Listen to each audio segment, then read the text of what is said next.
বাংলাদেশ সেনাবাহিনী 24 engineer construction brigade 2018 সালে DND প্রকল্পের কাজটি শুরু করে।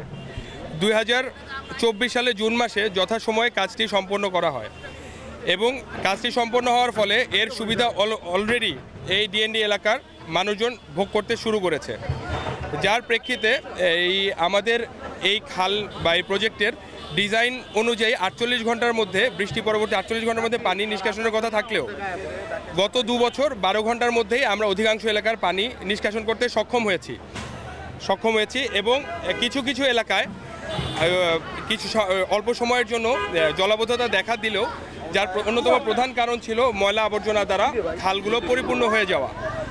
আমরা সেসব এলাকায় 24 ঘন্টার মধ্যে পানি নিষ্কাশন করতে সক্ষম হয়েছি।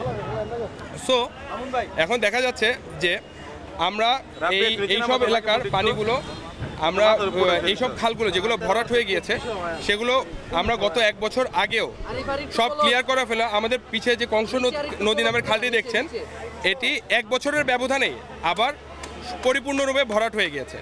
সো এরকম আরও অনেক খাল আছে আমাদের ডিএনডি এলাকায় যেগুলো 1 বছরের মধ্যেই পরিপূর্ণভাবে ভরাট হয়ে গেছে।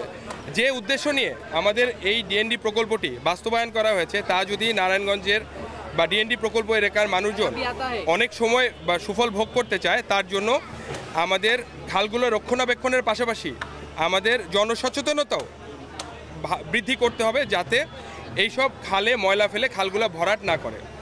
আর ডিএনডি প্রকল্পের বাইরে কিছু এলাকা আছে নারায়ণগঞ্জ জেলারই অন্তর্ভুক্ত, লাইক লালপুর, ইজদাইর, গাবতলী, যেসব এলাকা নিচু হওয়ার কারণে এখনও সেসব এলাকায় কিছু অংশে জলাবদ্ধতা দেখা যায়, বাট এগুলো আমাদের সেনাবাহিনী কর্তৃক গৃহীত ডিএনডি প্রকল্পের আওতাভুক্ত নয়।